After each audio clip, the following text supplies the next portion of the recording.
अनन्य चिंतन, अनन्य चेता सततम। पकड़ो इस बात को। अंदर से तुम्हारा चिंतन क्या चल रहा है? बाहर से आपकी सब सेवाएं हैं, पवित्र हैं, मंगल है, ठीक है। बात अंदर की, बाहर से शरीर पवित्र होने की बड़ी सुंदर सेवाएं हैं। अंदर चिंतन अगर राधा वल्लभ श्री हरिवंश, राधा वल्लभ श्री हरिवंश नहीं चल रहा है तो अभी अधूरा है कार्यक्रम। एक टांग केवल कैसे चला जाता है जानते हो? देखते हो कितने कष्ट पर चलते हैं। दो टांगों से कितनी आराम से चला जाता है। दो पंखों से पक्षी आकाश की यात्रा करता है। ऐसे ही शरीर से सेवा और मन से सुमिरन, इन दोनों से अध्यात्म की ऊंचाई पर पहुंचा जाता है। यदि शरीर से सेवा नहीं तो मन के सुमिरन में आप जो लगे हुए हैं उसमें संपूर्णतः आप नहीं लग पाएंगे। सेवा की अत्यंत आवश्यकता बड़े बड़े सिद्ध होने की। अगर शरीर सेवा में लगा, मन सुमिरन नहीं, तो सेवा में आप टिक नहीं पाएंगे, आपकी वासनाएं गिरा देंगे आपको। दोनों अत्यंत आवश्यक है, शरीर से सेवा और मन से सुमिरन। चाहे गृहस्थ हो चाहे विरक्त हो, अपनी अपनी पद्धति, निवृत्ति मार्ग परक सेवा, प्रवृत्ति मार्ग परक सेवा। जो शरीर से सेवा और मन से सुमिरन करते हुए एक ही मांग करता है कि मेरे सेवा और सुमिरन में कभी बाधा न पड़े, ना ही लोक ना परलोक ना अणिमादि सिद्धियां ना मान सम्मान, मुझे कुछ नहीं चाहिए, वही भगवत प्रेम को प्राप्त करता है। भगवत प्रेमी में भगवत चिंतन के सिवा, भगवत प्रेम के सिवा कोई मांग नहीं रहती। भारी विपत्ति, भारी अपमान, भारी दुख एक साथ टूट पड़े, फिर भी हमारा चित्त केवल प्रियालाल में, अन्य कोई भरोसा, अन्य आश्रय, कोई हाहाकार नहीं। जोई जोई प्यारो करे सोई मोहि भावे, यही प्रेम का लक्षण।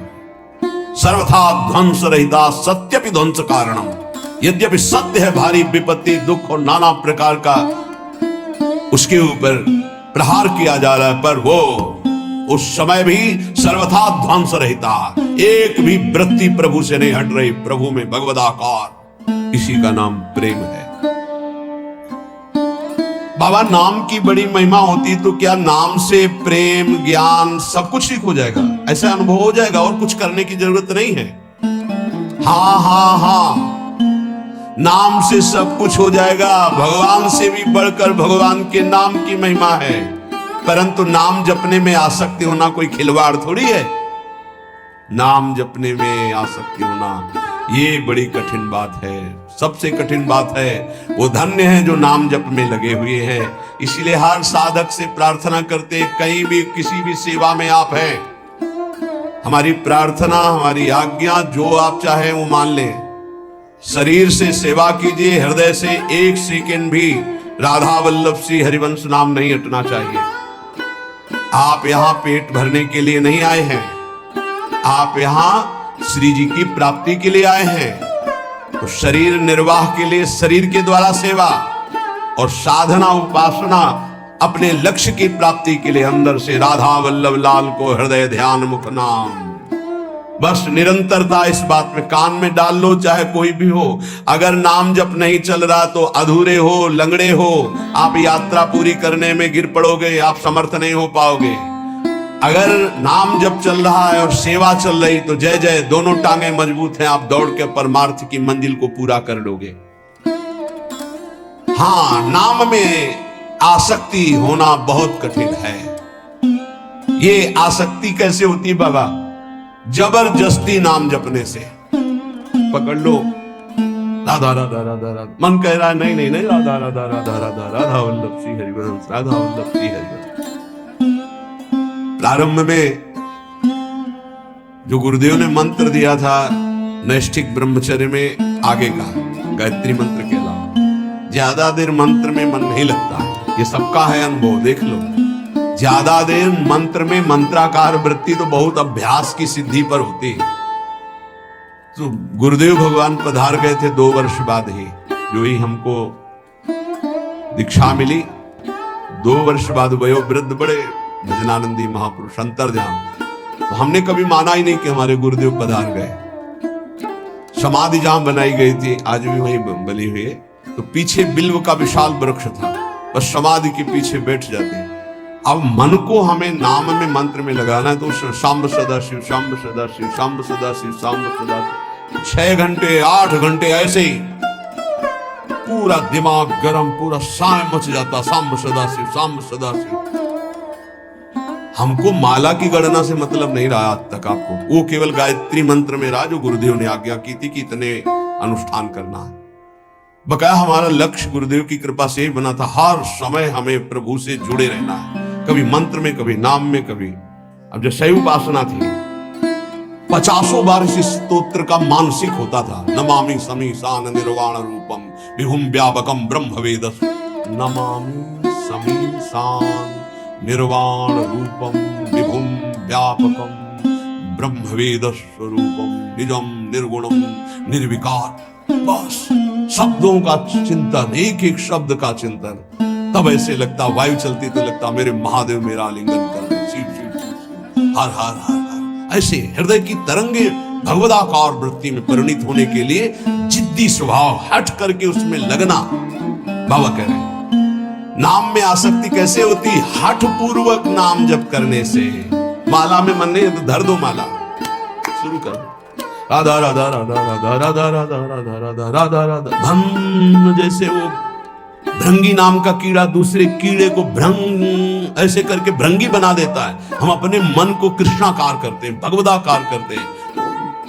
1 घंटे 2 घंटे 4 घंटे लगे जब हम कीर्तन में देखते, उत्साह पूर्वक कीर्तन, एक अद्भुत आनंद की उत्पत्ति होती। खुद आप देखिएगा जब आपके गले की नसें फूलने लगे, वैसे लड़ाई हो तो मोहल्ला जानेगा, कीर्तन हो तो 12 बार जाना मुश्किल हो जाए। ऐसा नहीं होना चाहिए। उच्च स्वर स्तंभद सर्वदैव, ऊंचे स्वर से भगवान नाम कीर्तन करें।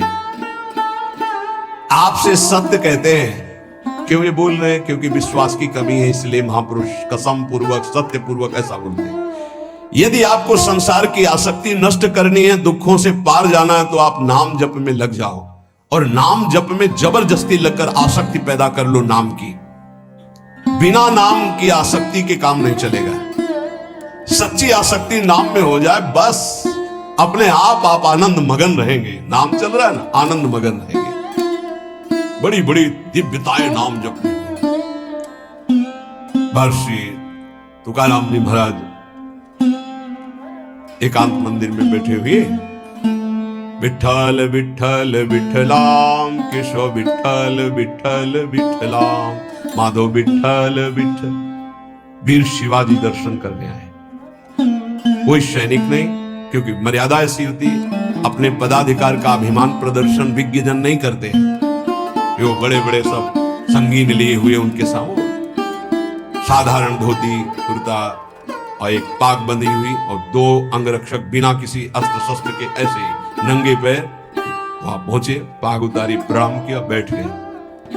तुकाराम जी ने आंख खुलकर देखा, शिवाजी जी बस 2 बार। बाहर 1-2 गुप्तचर गुप्त रूप से, क्योंकि उस समय बहुत ही संकटपूर्ण स्थिति थी, दर्शन करने गए थे। नाम कीर्तन की मस्ती तो बैठे रहे। इतने में विपक्ष को जो म्लेच्छ आधिपति था, उसको सूचना मिली, बिना किसी सेना के अंगरक्षक के शिवाजी महाराज तुकाराम जी के पास अमुक जगह दर्शन करने गए। इस समय मारने का बहुत बढ़िया अवसर है। बहुत ही उद्भट वीर और महाभागवत, बड़े बड़े भक्तों की चरण धूल मस्तक पर रखने वाले, और वीरता की तो पूछो मत। और समर्थ स्वामी के शिष्य थे, कोई ऐसा ले, समर्थ गुरु रामदास जी महाराज। एक गुप्तचर भागते हुए आया और कहा, म्लेच्छ सेना आक्रमण के लिए तैयार हो चुकी है, ना यहां सेना है, ना यहां अंगरक्षक। शिवाजी जानते थे नाम की, क्योंकि भक्तों का संकल्प, बिल्कुल कोई डर नहीं। वही प्रीति का क्या लक्षण? विध्वंस की उपस्थिति होने पर भी विध्वंस रहता। तुकाराम जी की तरफ देखा, तुकाराम जी ने ऐसे समझ गए, विठ्ठल विठ्ठल, तार नहीं टूटा नाम। इतनी देर में घोड़ों की टाप गूंजने लगी, आसपास पूरा मंदिर म्लेच्छों की सेना ने कवर कर लिया और सेनाधिपति अंदर प्रवेश हुए, नंगी तलवार हाथ में लिए, केवल विठ्ठल विठ्ठल तुकाराम जी कर रहे, बस कोई नहीं। पूरा मंदिर खाली, सामने चौड़े पे बैठे हैं वीर शिवाजी और 2 अंगरक्षक, कोई नहीं दिख रहा। वहीं से आवाज लगाई कि हुजूर यहां तो कोई नहीं है, गलत सूचना मिली, छान मारो पूरा मंदिर। पूरा छान आ गया, कोई नहीं। बोले वापस चलो, फिर सूचना गलत रही, वापस से ना चले। तब बोले शिवाजी, प्रभु ये क्या था?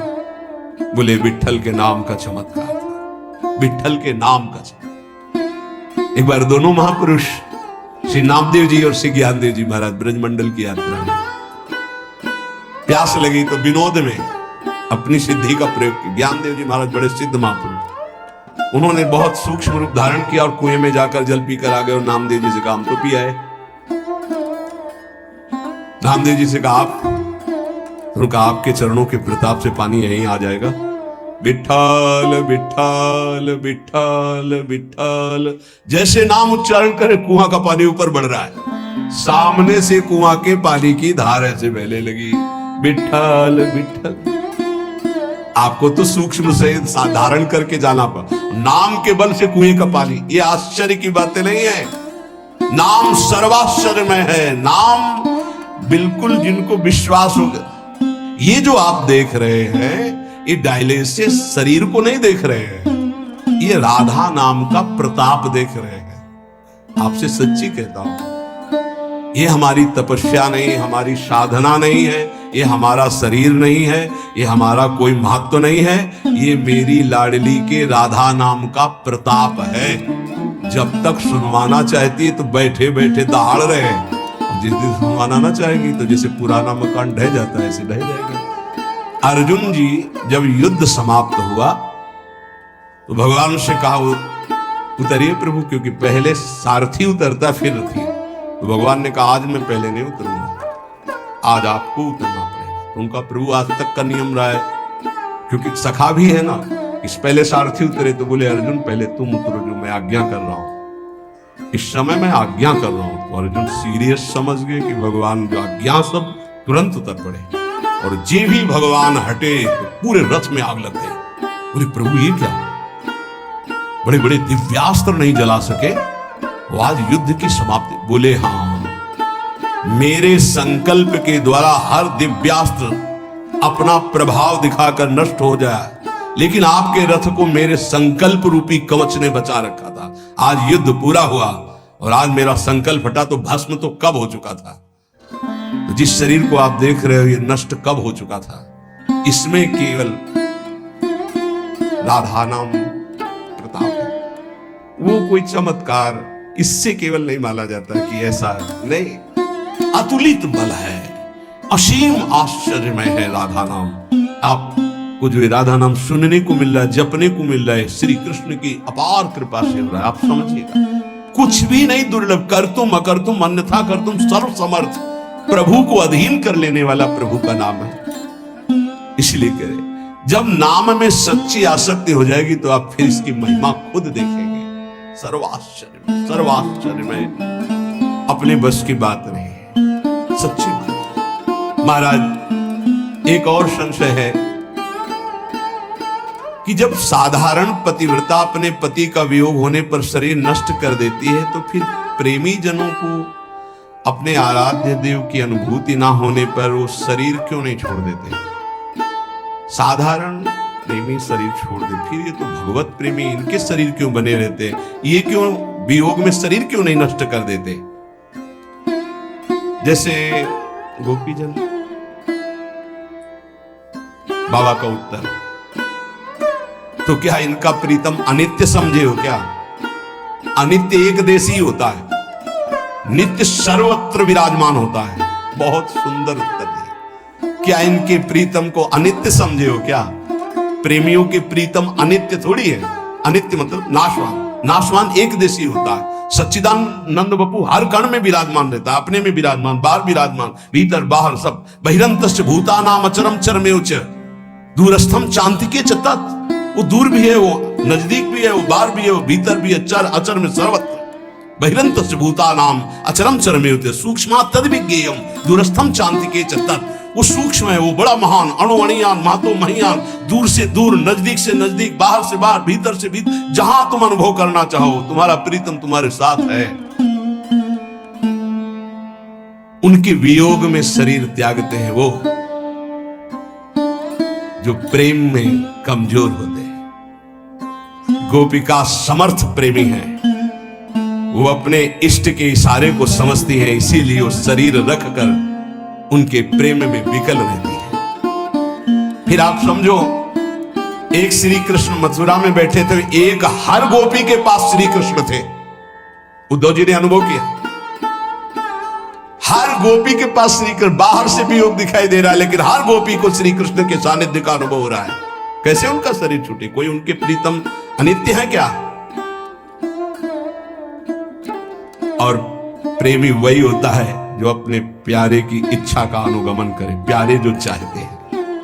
प्रीतम की प्रसन्नता ही प्रेमी का जीवन होता है। प्रीतम की प्रसन्नता है शरीर रखकर मेरे प्रेम में आह्लादित रहो, डूबी रहो, विरह में डूबो। तो गोपी जन प्रसन्नता पूर्वक दुस्सा विरहानल का आदर करते हुए स्वीकार किए हुए हैं। ऐसे महान प्रेमी जन प्रभु की इच्छा का अनुगमन करते हैं। बहुत शूरवीरता चाहिए इस मार्ग में, कायरों का ये मार्ग नहीं। जरा सा विपत्ति आई भाग पड़े, जरा सा विपत्ति आई अश्रद्धा हो गई भगवान पे, भगत नहीं। ये धंधे हैं, स्वार्थी है, वाणिज्य है, ये प्रेम नहीं है। ये हमें जरा सा विपत्ति अपमान हुआ, भगवान से अश्रद्धा हो गई, क्यों अपमान दिलाया? नहीं, अपने प्रीतम माना देह को, देह संबंधियों को, भोगों को, और भगवान को माना साधन। आप हमारा काम बना दीजिए। आप जरा सा विक्षेप पड़ा अपनी मनोकामना में, कोई भगवान नहीं, नास्तिकता आ गई। ये भक्ति है, ये प्रेम है, ये मोहब्बत है अपने प्रीतम प्रभु से। लौकिक मोहब्बत में प्राणों की बलि दे देते हैं। दो शरीरधारी परस्पर प्यार करते हैं, वास्तविक आसक्ति हो जाए तो उनके बिछुड़ना संभव नहीं। वो शरीर त्यागना संभव हो सकता है, लेकिन बिछुड़ना नहीं।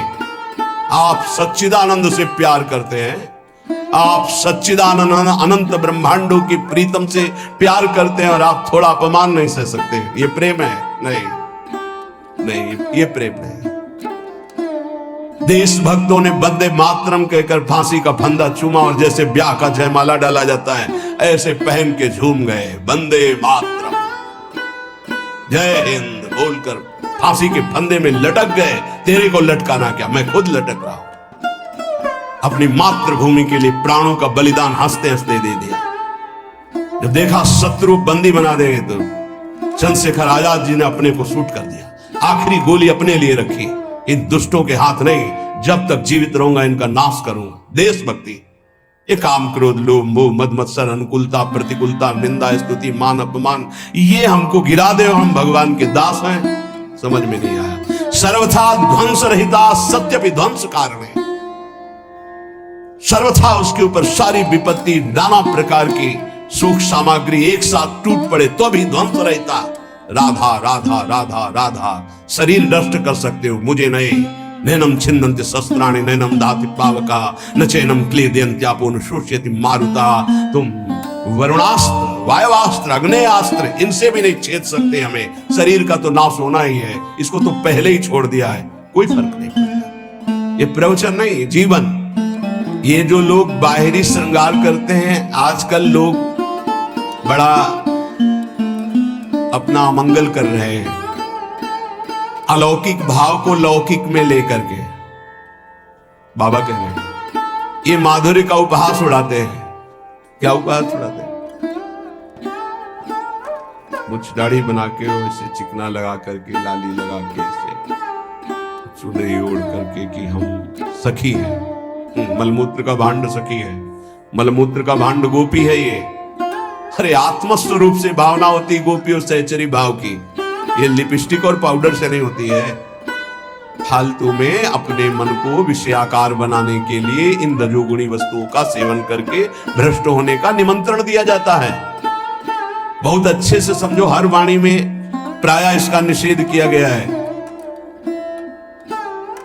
सेवा धर्म का पूर्ण वर्णन करने वाली हमारी सेवा, आगे का शब्द भूल रहे हैं, सेवा विचारम, सेवा विचारम नामक ग्रंथ में इसका बहुत निषेध किया गया है। इसका उपहास न किया जाए। ये बाहरी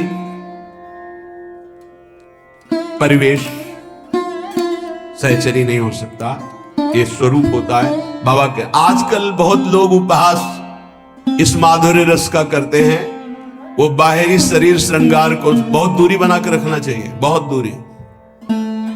बाबा आजकल बहुत लोग इस माधुर्य श्रृंगार का बड़ा उपहास करते हैं, बाहरी शरीर को लौकिक श्रृंगार से सजाते और समझते हैं कि मैं गोपी, मैं सहचरी, ये माधुर्य समझते, परंतु ये विषय भोगों की प्रियता बढ़ाता है, ना कि निर्विकार स्थिति, ना कि महान वैराग्य से दृढ़ युक्त। बहुत सावधान, ऐसे लोगों से दूर रहे, ऐसी क्रियाओं से दूर रहे, ऐसे कभी ना करें। शरीर में ये जो सांसारिक सुगंधित लेप हैं, इनके लगाने से रजोगुण बढ़ता है, रजोगुण से रागात्मक काम उत्पन्न होता है, काम भ्रष्ट करता है, ना कि भगवत स्वरूप प्रदान करता है। सहचरी बपू, गोपी बपू या सखा बपू, ये कोई ब्रह्मा के द्वारा रचे हुए बपू नहीं है, ये सच्चिदानंद भगवान प्रदत्त, भगवत प्रदत्त बपू हैं। जो भगवान का बपू वही सहचरी का बपू है, जो भगवान का बपू वही सखा का बपू है, जो भगवान का बपू वही गोपी का बपू है। समझो, बपू माने ये अंग, ये बहुत बड़े आगे की चीज है माधुर्य और श्रृंगार। परंतु आजकल कोई वास्तविकता तो समझ नहीं रहा कि जब जीव का जीवत्व मिट जाता है तब भाव देह की प्राप्ति होती है, जिसमें ना स्त्री है, ना पुरुष है, ना पंचभूत है, न ब्रह्मा के द्वारा रचा हुआ कुछ है। ये जड़ बुद्धि रखने वाले, शरीर को प्रीतम मानने वाले सच्चिदानंद को प्रीतम कैसे मान सकते हैं? इसलिए प्रार्थना है कभी ऐसा संग न करे भूल से। एक सखी कहत गात सेवक जी महाराज ने भी कहा है, जो नाना प्रकार की वासनाओं में ऐसे खेल खेलते, बहुत दूरी, बहुत दूरी। प्रीतम बुद्धि शरीर में बिल्कुल नहीं, दूर भाव। ये उन वैरागियों का है, तीनों शरीर से वैरागी, स्थूल सूक्ष्म कारण। आप नागरीदास जी का अष्टक पढ़ के देखना, लिखा ये परमहंसों का रस है, एकांतिक जिनका परमहंस स्वरूप, हंस ही नहीं परमहंस स्वरूप, वो इस रस का। एक लगोटी लगी नागरीदास जी के, 7-7 8-8 दिन लीला चिंतन में डूबे, वो सहचरी बपू। शरीर में एक लगोटी है, पूरे में रज लगी हुई, वो सहचरी बपू। ऐसा हाँ, चुनरी आदि प्रसादी जब हमारी महारानी जो की मिलती तो सर पे धारण करते हैं, उसको सिरहाने रखते हैं, उसको सिंहासन में विराजमान करते हैं। कोई ऐसा बाहरी परिवेश बना करके ऐसा निषेध है, हमारे आचार्यों ने निषेध किया है। बहिर्मुख पुरुषों की लेखनी से लिखी हुई पुस्तकों को पढ़ने से, बहिर्मुख कामी पुरुषों की संगति से, बहुत से विषयों के संयोग से, संसारी पुरुषों के प्रति ममता रहने से और बहुत समाज प्रिय होने से प्रेम नष्ट हो जाएगा। पहला, बहिर्मुख पुरुषों की संगति से, जो संसारी हैं, विषयी हैं, भोगी हैं, ऐसे पुरुषों के साथ खान पान सब नहीं। खान पान तो कीजिए रसिक मंडली माए, जिनकी और उपासना तहां उचित ध्रुना है, मना करते हैं। ऐसे पुरुषों का संग, बहिर्मुख पुरुषों का संग, ऐसे जो बिल्कुल भगवत अनुराग से रहित है, कदापि किसी भी तरह इनका संग न किया जाए, नहीं तो पतन निश्चित है आपका। दूसरा, बहिर्मुख पुरुषों की बनाई हुई पुस्तकों को पढ़ने से, एक महत जनाए थे, बोले कुछ अनुभव है, पढ़ लीजिएगा ग्रंथ में। तो उनसे प्रार्थना की कि आपके आदर के लिए ले सकते हैं और रख सकते हैं, लेकिन स्वाध्याय नहीं कर सकते। स्पष्ट क्यों? अब हमें जरूरत नहीं स्वाध्याय की, हमारे गुरुदेव ने जो दे दिया है उसी से हमारे को समय नहीं है, तो हम और कुछ जानना नहीं चाहिए। जैसे कि हमको बिहारी जो जाना, हमें पता है हमारा रास्ता ये है। अब हम छठी करा से आगरा का रास्ता, दिल्ली का रास्ता, इधर का रास्ता, उधर का रास्ता, इनके किलोमीटर गिन के समय बर्बाद करने का हमारे पास समय नहीं है। बोले आप किसी को दे देना, हम कहा आपकी बहुत इच्छा रख दीजिए। स्पष्ट कि आप पढ़िएगा, हमारी अनुभूतियां, हमें आपकी अनुभूतियां नहीं है, मैं अपने गुरुदेव की अनुभूतियों के अनुसार चलना है, अपने गुरुदेव प्रदत्त मंत्र और आराधना में तन्मय होना है। हमारे पास समय नहीं है आपकी लेखनी पढ़ने का। स्पष्ट ये हम इसलिए आपको कह रहे हैं कि आपको ये जीवन में उतारना है, कुछ भी मिला पढ़ने नहीं। बहिर्मुख पुरुषों के द्वारा बनाई हुई पुस्तकों को पढ़ने से प्रेम क्षीण हो जाता है, स्थिति प्रज्ञ महापुरुषों के वचन पढ़ने, वो भी इष्ट मिले और मन मिले, मिले भजन रस रीति, कहा निसंग कोहे मिलिए तासों कीजे प्रीति। तीसरा, बहुत साधन शास्त्रों का अभ्यास करने वालों से व्यवहार नहीं रखना चाहिए। बहुत अंतराय पड़ता है, बहुत अंतराय। अपने इष्ट के विरुद्ध बात होगी तो आपको असहनीय हो जाएगी, हृदय की स्थिति में क्षोभ पहुंचेगा, और अगर उनके अनुकूल चल दिए तो आराधना छूट जाएगी। इसलिए बहुत मिले वो संग नहीं, संग वही जो इष्टाकार वृत्ति करवा दे। कामी पुरुषों का संग, रागी पुरुषों का संग, ममता युक्त पुरुषों का संग का त्याग कर दे, नहीं तो प्रेम में बाधा खड़ी हो जाएगी। और बहुत समाज प्रिय बनने की चेष्टा, जहां वहां दौड़ भागे सब, इससे प्रेम क्षीण हो जाएगा, जो पूज्य बाबा कह रहे हैं। ये ध्यान रख ले जीवन में कि जिस मार्ग में हम चले उसमें बहुत बड़ी बाधा है। बहिर्मुख पुरुषों की संगति, बहिर्मुख पुरुषों के द्वारा रची हुई बनाई हुई पुस्तकों के पढ़ने से, बहुत से साधनाभ्यासी शास्त्राभ्यासी इनका संग करने से, और कामी पुरुषों के संग से, और समाज प्रिय बनने की लालसा से साधन मार्ग छूट जाएगा, भजन मार्ग छूट जाएगा, प्रेम में कमी आ जाएगी। तो प्रेमी को कब तक भजन करना चाहिए? जब तक पांच भौतिक शरीर छूट न जाए तब तक। चाहे वो स्मृति में तन्मय होकर छूट रहा है, देह भाव विस्मृत, या वास्तविक मृत्यु आ गई है, तब तक। सोने से लेकर मरने तक, अब सो गए, मूर्छित हो गए, मर गए, उसकी बात अलग है, लेकिन इसके अलावा जितनी चेतना है उसमें नाम नहीं छूट सकता, भजन नहीं छूट सकता। कारण कि विषयाशक्ति भजनानंदी में रहती नहीं, उसका भजन स्वाभाविक जैसे मशीन कर रही हो ऐसे हृदय में होता है। गाढ़ अनुराग से ध्येय का कभी विस्मरण होता नहीं, विषयों में अनुराग होता नहीं। कागज के घोड़े पर कौन सवारी करके यात्रा करना चाहेगा? जो बालक होगा, अज्ञानी होगा। ऐसे ही ब्रह्मा के रचे हुए सब कागज के घोड़े हैं, मायाकृत। प्रेमी जन इनका आदर नहीं करते, इसलिए उनका निरंतर भगवदाकार ध्यान सच्चिदानंद में रहता है। पर यह ध्यान रहे कि जब तक शरीर का ध्यान है और जब तक शरीर जिंदा है तब तक भजन न छूटने पावे, नहीं तो माया का प्रवेश हो जाएगा।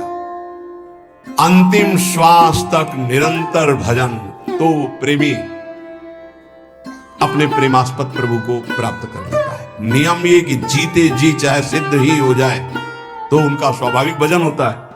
साधक का तो यही प्राण है भजन। अपने जीवन को भगवत चरणारविंद में अर्पित करके निरंतर नाम जप का ऐसा अभ्यास करो, कोई वस्तु व्यक्ति स्थान तुम्हारे नाम जप को छुटा ना पावे, भारी से भारी संपत्ति या विपत्ति भजन को रोक ना पावे। यही साधना है। आप लोग बड़े भाग्यशाली हैं जो पूर्ण संसार का त्याग करके श्रीधाम वृंदावन का आश्रय लेकर प्रिया प्रीतम की प्राप्ति के लिए। इसलिए दो प्रार्थनाएं, सेवा शरीर से निरंतर जो भी हो रही है वो प्रभु को अर्पित करते हुए, और अंदर से निरंतर भजन करते हुए। हमारा सोना निरंतर, हमारा शयन भी सेवा है, क्योंकि हम 4 घंटे 5 घंटे शयन करते हैं, इंद्रियां फिर स्वस्थ होती, फिर सेवा में लगते हैं। हमारा शौच स्नान जाना भी सेवा के अंतर्गत ही है, क्योंकि शौच स्नान करके तिलक धारण करके हम फिर सेवा में उपस्थित होते, वो भी एक सेवा का अंग है। हम निरंतर सेवा और सुमिरन में रहे, हमको और कोई सिद्धि नहीं चाहिए। इसी से सब लाभ प्राप्त हो जाएगा, सब अध्यात्म की भूमिकाएं जागृत हो जाएंगी। शेष चर्चा आगे। श्री राधा वल्लभ लाल की।